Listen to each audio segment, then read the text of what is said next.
Imagine stepping onto a commercial flight.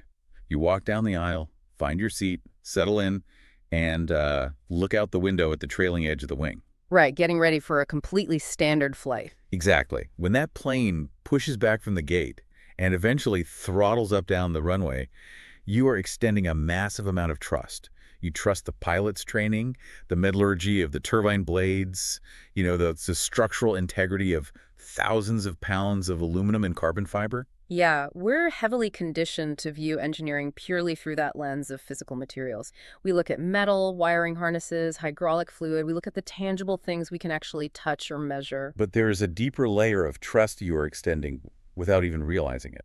The invisible safety net keeping that aircraft flying predictably is, well, an abstract algebraic concept you probably haven't thought about since high school. It really is, because beneath the physical layer, complex systems are entirely governed by the rigid, unforgiving laws of mathematical mapping.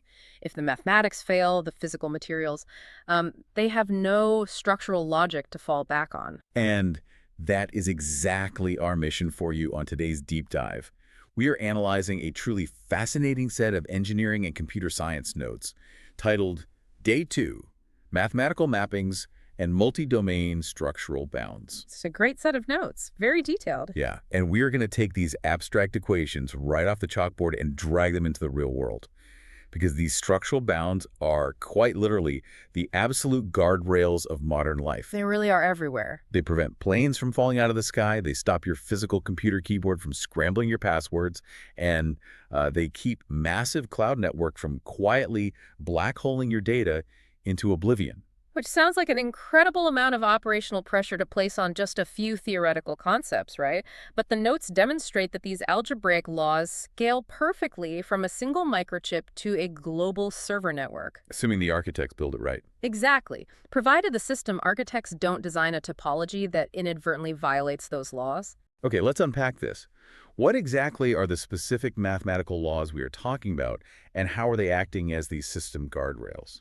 So, to understand the guardrails, we have to establish what they are protecting, which is the foundational concept of a deterministic structural system.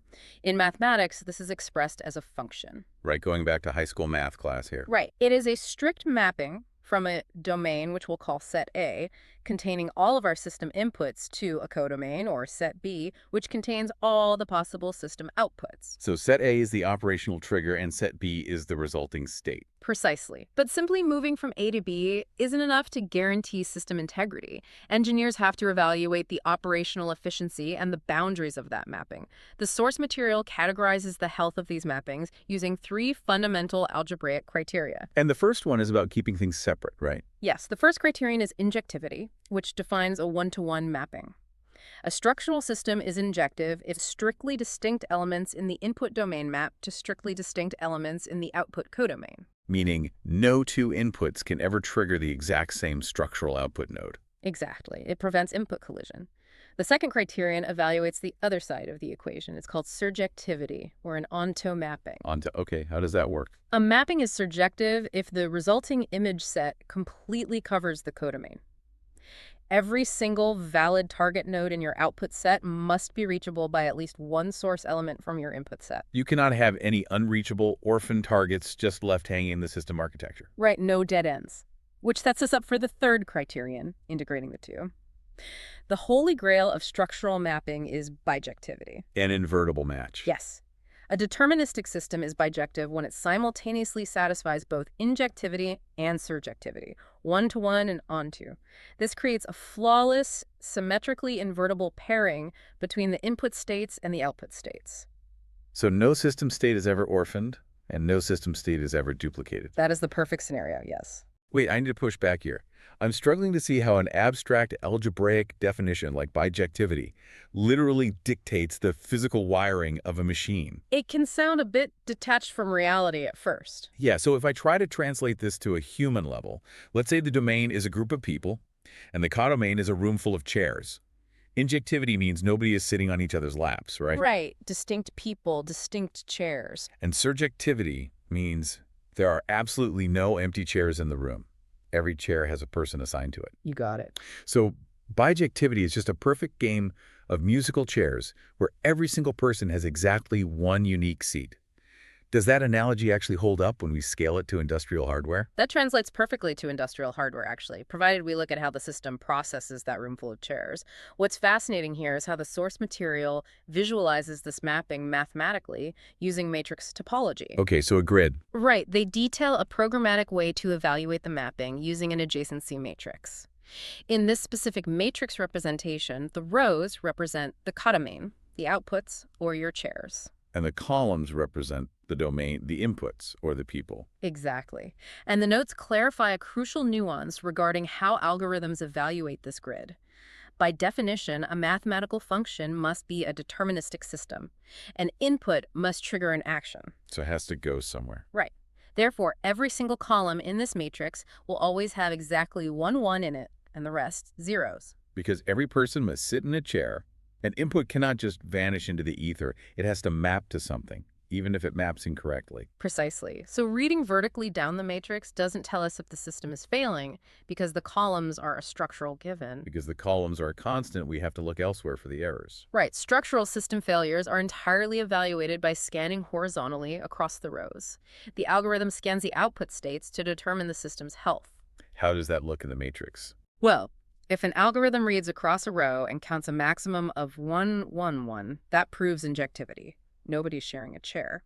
If it counts at least 1, 1 in every single row, that proves surjectivity. Meaning no chair is left empty. Exactly. And if it finds exactly one per row and per column, that proves bijectivity. It represents a mathematically pure permutation matrix.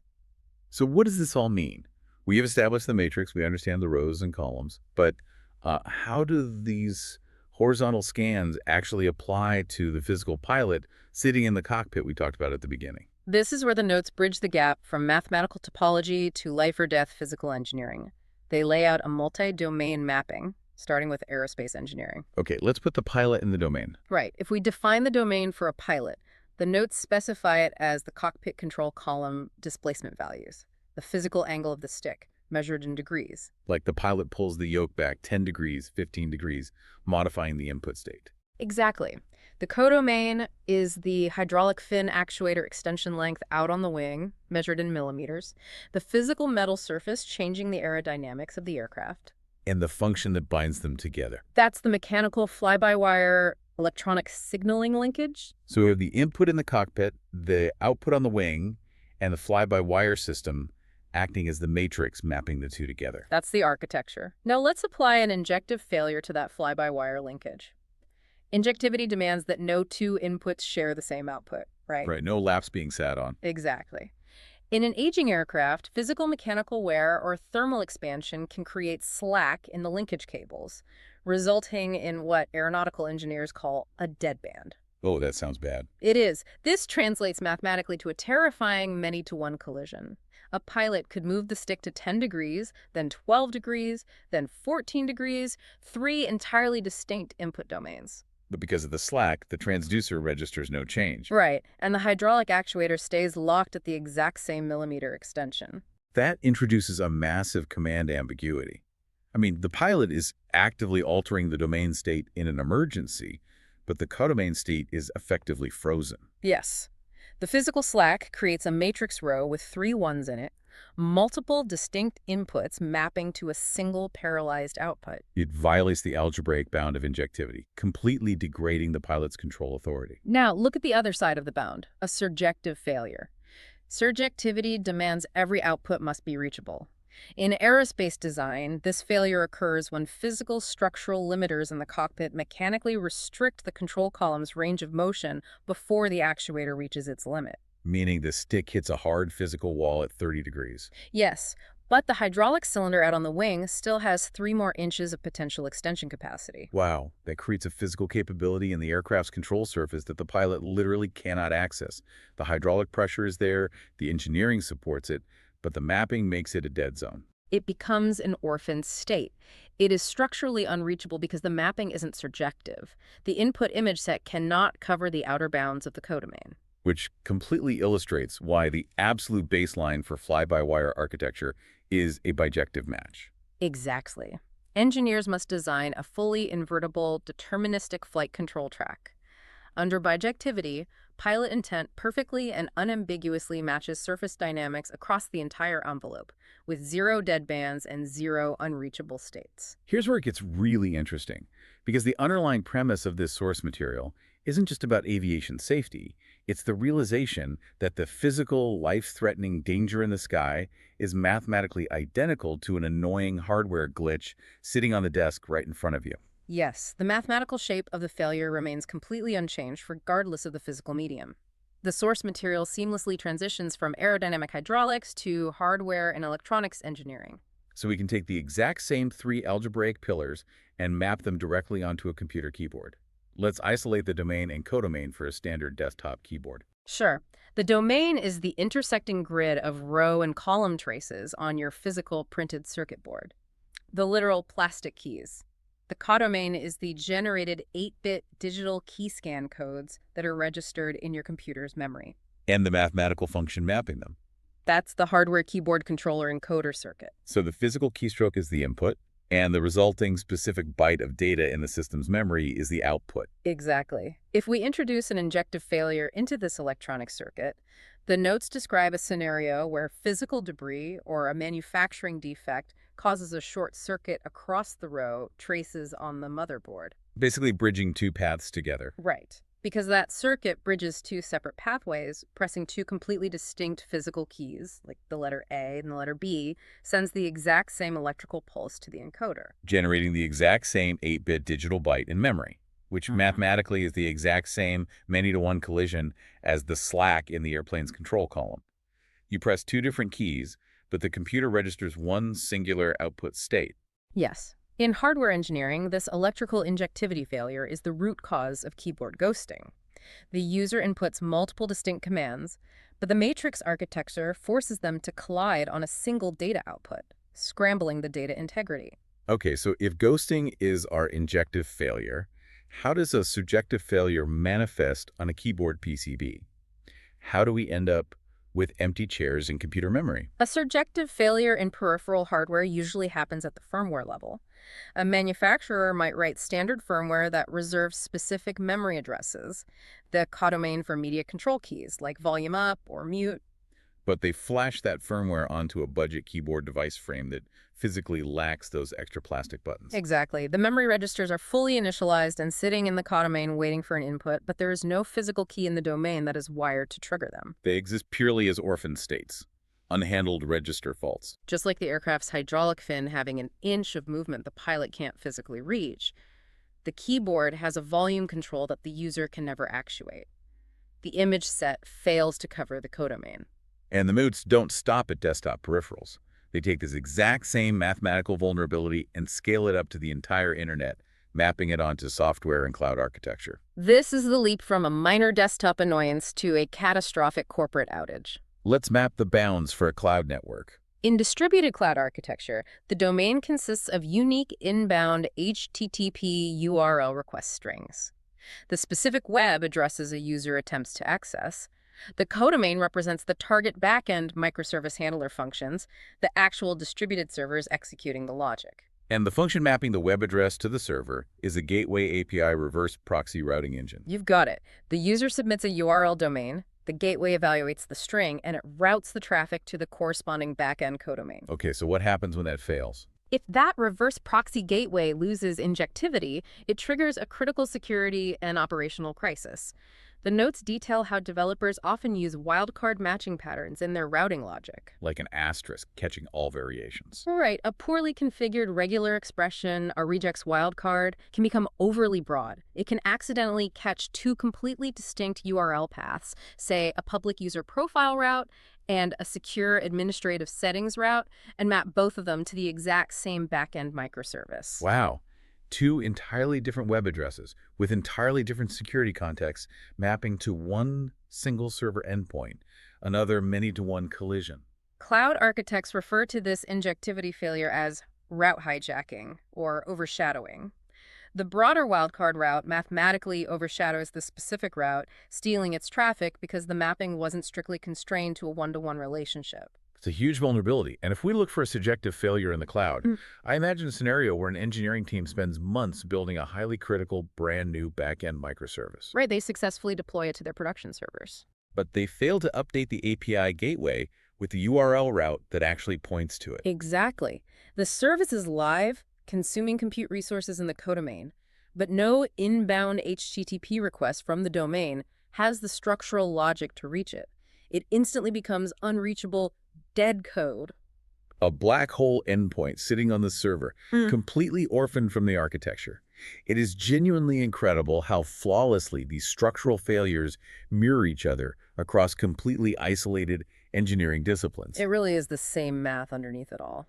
But identifying the theoretical failure modes on a chalkboard is one thing.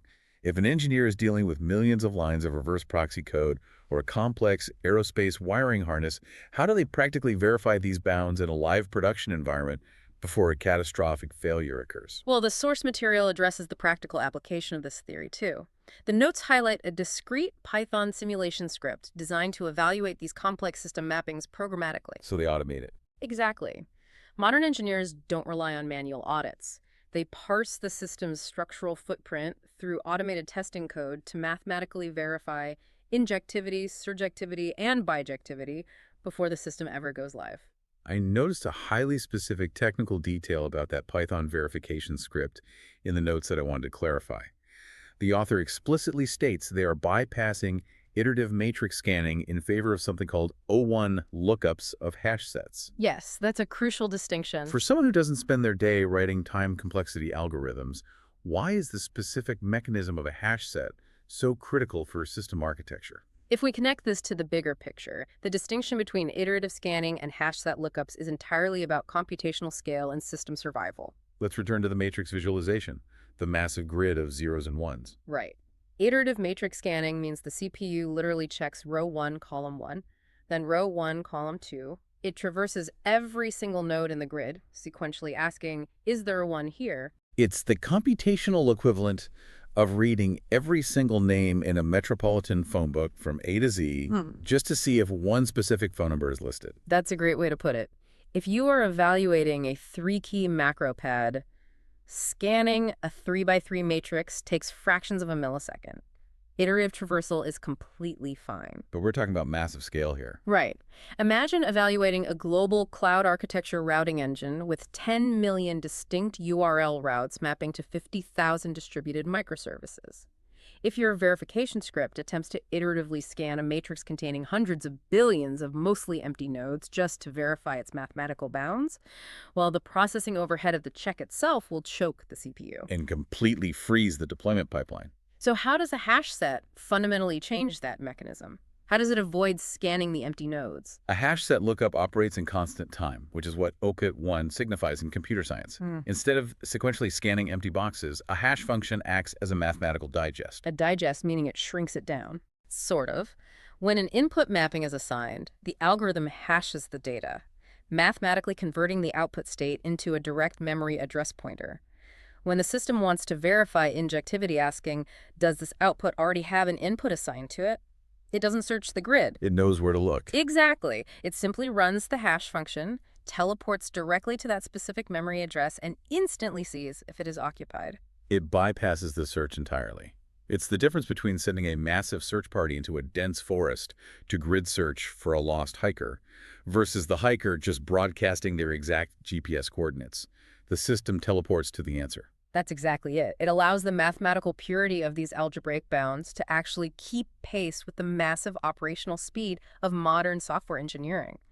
The hash set mechanism prevents the architecture from deploying flawed logic without crippling the system's performance to run the check. That is brilliant engineering. And I think that brings us to a highly clarified summary for you listening. It connects everything perfectly. Yeah, whether you are flying 30,000 feet in the air in a commercial jet relying on hydraulic linkages, whether you are just typing an email on a cheap plastic peripheral, or whether you are routing massive secure web requests through a global API gateway, every single action relies on strict structural integrity. Injectivity, surjectivity, bijectivity. Right. That abstract algebra you assumed was purely academic is literally the invisible mathematical infrastructure holding the physical and digital world together. It is the ultimate hidden architecture. And analyzing these multi-domain bounds provoked a final thought for me based on the source material, something that truly reframes how we view modern technology. Oh, what's that? Well, we thoroughly explored how an API gateway requires a perfectly bijective match to prevent dead code and route hijacking. But consider the core operational philosophy of modern cloud architecture today. We demand continuous integration, continuous deployment, zero downtime updates. Exactly. Tech companies are pushing live code updates to their production servers dozens, sometimes hundreds of times a day. Constantly changing the matrix. Right. When a cloud engineering team executes a seamless background update, they employ strategy where they deploy the brand new microservice handler to the backend codomain before the API routing engine updates the URL domain to point to it. They have to stage the output first so the server is initialized and ready the millisecond the traffic shifts. But mathematically, in that exact staging window, they are intentionally breaking surjectivity. They are injecting an orphan state into the topology by design. Because the chair has been placed in the room, but the person hasn't walked in yet. The mapping is fundamentally incomplete. Precisely. Every single time a complex digital ecosystem updates, it essentially falls out of bijectivity. The continuous deployment pipeline intentionally fractures the mathematical laws of the matrix, and then the system has to race to surgically restore those bounds milliseconds later when the new routing rules finally propagate. That is a staggering way to visualize cloud computing. The system isn't static. It is constantly shattering and healing its own mathematical infrastructure in real time. So the next time you are relying on a complex software platform and they push a silent background update, and you encounter a brief, unexplainable digital glitch or a momentary 502 bad gateway error, ask yourself something. Is the software actually broken? Exactly. Or are you simply witnessing a massive, globally distributed matrix desperately racing to reestablish its mathematical bounds? That is definitely something to ponder the next time your screen stutters. Remember, it's not a bug. It's just a system trying to find its way back to high school algebra. The plane stays in the air, the keys type the right passwords, and the math holds strong.